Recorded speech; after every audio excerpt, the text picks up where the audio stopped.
క్రీస్తు యేసునందు మనలను అతిమిక్కిలిగా ప్రేమించిచ్చినటువంటి మన పరమ తండ్రికి మహిమయు ఘనతయు కలుగునుగాక. ఆమీన్.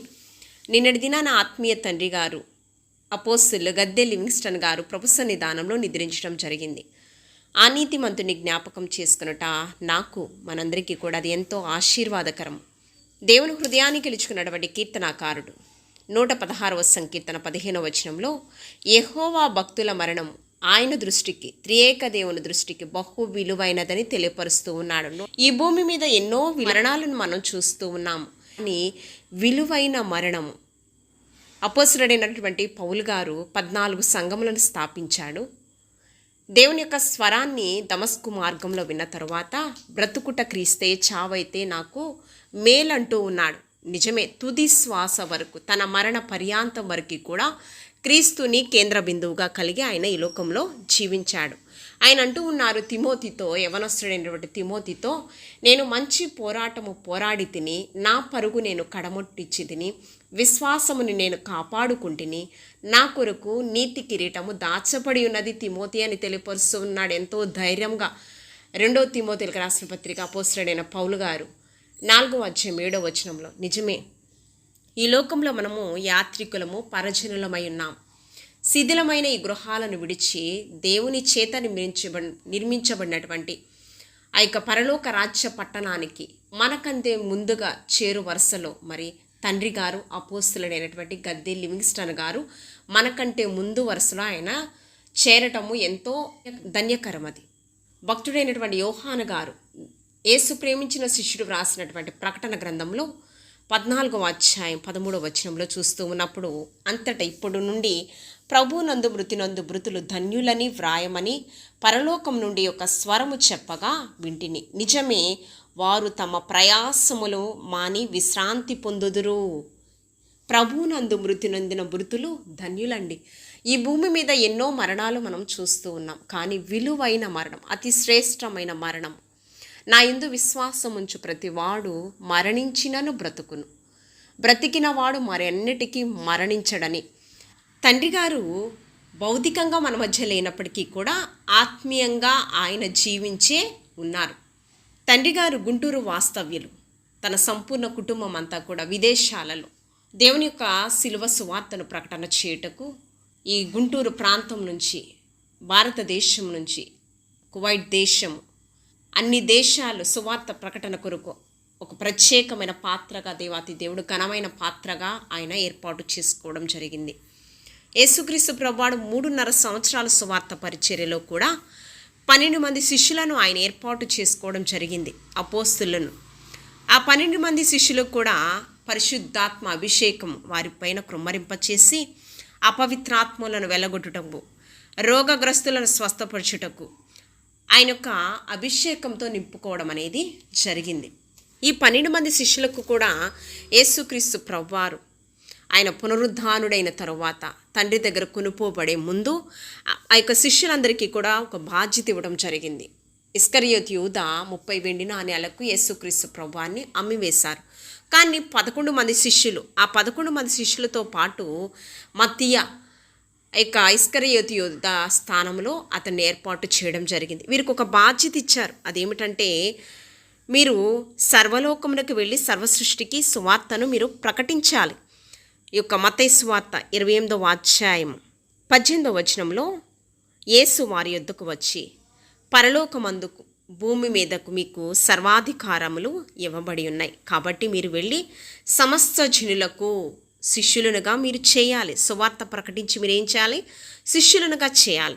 తండ్రి యొక్కయు కుమారుని యొక్క పరిశుద్ధాత్మ నామమున వారికి బాప్తిస్మం ఇవ్వాలి.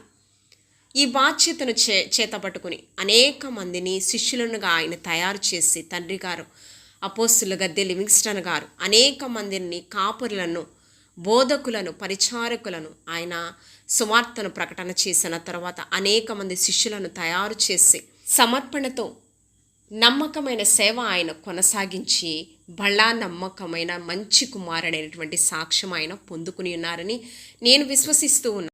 తండ్రి గారు అంతర్జాతీయంగా ఈ యొక్క శిలువ సువార్తను ప్రకటన చేస్తూ స్వదేశాలలోనేమి విదేశాలలోనేమి ఆ యొక్క సంఘములను స్థాపించి అనేక ఆత్మలను ప్రభు వైపు ప్రభావితం చేసి అనేక మంది కాపురులను తయారు చేసి మరి అనేక మందిని ఆత్మీయతలో చిగురింప చేసినటువంటి వ్యక్తిగా కనిపిస్తూ ఉన్నారు. నాకైతే తండ్రి గారితో ఉన్నటువంటి అనుబంధం రమారమి 10 సంవత్సరాల పరిచయం.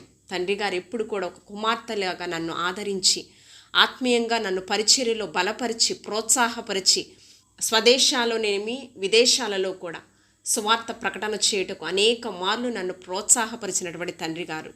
నిజంగా తండ్రి గారు మన మధ్య లేకపోవడం అది ఎంతో వేదనకరం.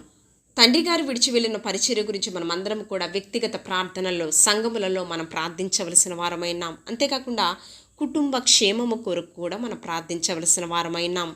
మనమందరం కూడా ఒక దినాన ప్రభు సన్నిధానంలో నిద్రించిన వారమైనాం. మరణము చూడక బ్రతుకు నరుడెవరని కీర్తనాకారుడు 89వ సంకీర్తన 48వ వచనంలో మాట్లాడుచూ ఉన్నాడు. నిజమే, ప్రతి ఒక్క మానవునికి మరణము, శరీర సంబంధమైన మరణం ఈ లోకంలో రావడం అనేది తథ్యము. మరణము చూడకుండా దేవునితో కొనుపోబడినటువంటి వారు, హానోకు దేవునితో కొనుపోబడినటువంటి వ్యక్తి, ఏలియా దేవునితో కొనుపోబడినటువంటి వ్యక్తి, అదేవిధంగా మల్కీసెదకు పరమ తండ్రికి ప్రధాన యాజకుడైనటువంటి మరి అదేవిధంగా మనము కూడా దేవుని యొక్క రాకడ కొరకు సిద్ధపాటు కలిగి జీవిద్దాము. ఈ కడవరి దినాలలో దేవాతి దేవుడు ఇచ్చినటువంటి రక్షణను చాలా జాగ్రత్తగా కాపాడుకుంటూ నరులారా తిరిగి రండని పరిశుద్ధాత్మ దేవుడు మనల్ని కూడా పిలుచుచూ ఉన్నాడు. ఎందుకంటే ప్రయాసపడి భారము మోసుకున్న సమస్త జనులారా నా ఎద్దుకు రండి, నేను మీకు విశ్రాంతి కలుగ చేస్తానని. ఎందుకంటే చింతలేని మనిషి, చింతలేని గృహం అని దినాల్లోనే లేనే లేదు. కానీ చింతలేని గృహం ఒకటి ఉంది, పరలోక రాజ్యం. ఆ పరలోక రాజ్యములో మనకి ఆకలి ఉండదని భక్తుడైనటువంటి యోహాను గారు పరలోక రాజ్యాన్ని ముందుగా చూసి వ్రాసినటువంటి ప్రకటన గ్రంథము 7వ అధ్యాయము 16-17 వచనములో, ఇక మీదట ఆకలైనను దాహమైనను ఉండదు, సూర్యుని ఎండైనను ఏ వడగాలి అయినను వారికి తగలదు. నిజమే కదా. మిట్ట మధ్యాహ్నము సమరేశ్రీ దగ్గరికి యేసుక్రీస్తు ప్రభువారు వచ్చి, నేనిచ్చు నీళ్లు నీవు తాగితే ఎప్పటికీ కూడా నీవు దప్పిగా కొనవమ్మా, ఆ నిత్య జీవానికి చేర్చేటటువంటి జీవ జలాలను ఆమెకి ఇవ్వడానికి మిట్ట మధ్యాహ్నము సమరశ్రీ దగ్గరికి యేసుక్రీస్తు ప్రభువారు వెళ్ళడం జరిగింది. మనకేముండదంట, పరలోక రాజ్యములో ఆకలి ఉండదంట, సంతోషము, శాశ్వతమైన ఆనందము, అంతేకాకుండా మరణము ఇక ఉండదు, కన్నీరు ఇక ఉండదని తెలియపరుస్తూ ఉన్నాడు. ప్రకటన గ్రంథము 21వ అధ్యాయం 4వ వచనంలో, ఆయన వారి కన్నుల ఎదుట ప్రతి బాష్ప బిందువును తుడిచివేయును, మరణము ఇక ఉండదు, దుఃఖమైనను ఏడ్పైనను వేదనైనను ఇక ఉండదు. మొదటి ఆదాము ద్వారా మనం ఏ విధంగా మరణించి ఉన్నాము, కడపటి ఆదామైన క్రీస్తు ద్వారా మనమందరము కూడా మరణాన్ని చేయించి పునరుద్ధానంలోనికి వెళ్ళడం జరిగింది. 1 కొరింథీయులకు రాసిన పత్రిక 15వ అధ్యాయం 21వ వచనంలో. కాబట్టి మనమందరం కూడా ఆ పునరుద్ధానంలోనికి చేరాలి అంటే క్రీస్తు రెండవ రాకడ కొరకు మనమందరం కూడా సిద్ధపాటు కలిగి లోకంలో జీవిద్దాం. ఆవిరి వంటిది మన జీవితం. రేపపాటున ఏం జరుగుతుందో తెలియని నిస్సహాయ స్థితిలో మనం బ్రతుకుచూ ఉన్నామును కనుక క్రీస్తుని కేంద్ర బిందువుగా కలిగి లోకంలో జీవిస్తూ క్రీస్తు రెండవ రాకడ కొరకు మనమందరం కూడా సిద్ధపాటు కలిగి అనేకమైన ఆత్మలను ప్రభు వైపు ప్రభావితం చేసేవారంగా మనము జీవిద్దాము. యేసుక్రీస్తు ప్రభువారు రెండవ రాకడలో ఆయన ఆర్భాటముతో, ప్రధాన దూత శబ్దముతో, దేవుని బోరతోనూ పరలోకం నుంచి ఆయన దిగివచ్చుచూ ఉన్నారు. ఆయన దిగివచ్చినప్పుడు మొట్టమొదటిగా దేవుని యొక్క సన్నిధానంలో నిద్రించినటువంటి వారు అనగా నీతిమంతులైనటువంటి వారు, ఆత్మీయ తండ్రి గారు, అపోస్తుల గద్దె లివింగ్స్టన్ గారు మొట్టమొదటిగా దేవుని చేత కొనుపోబడతారు. ఆ మీదట సజీవులైన మనమందరం కూడా దేవునితో కొనుపోబడటము జరిగింది. కాబట్టి మనమందరం కూడా దేవుని యొక్క రాకడ కొరకు, ఆ పరలోక రాజ్యాన్ని స్వతంత్రించుకున్న కొరకు నిరీక్షణ కలిగి సిద్ధపాటు కలిగి లోకంలో మనము జీవిద్దాము. భారతదేశ సంరక్షణ కొరకు, నశించిపోయే ఆత్మల కొరకు, స్వదేశాలలో విదేశాలలో ఉన్నటువంటి క్రీస్తుని సొంత రక్షకునిగా అంగీకరించినటువంటి వారి కొరకు అనేక మంది నూతన ఆత్మలు ప్రభు వైపు ప్రభావితం అవునట్లు మనమందరం కూడా ప్రార్థన చేద్దాము. విదేశాలలో జరుగుతున్నటువంటి పరిచర్యల గురించి, పరిచర్య చేస్తున్నటువంటి కాపరుల గురించి, వారందరి గురించి కూడా మనం ప్రార్థించవలసిన వారమై ఉన్నాము.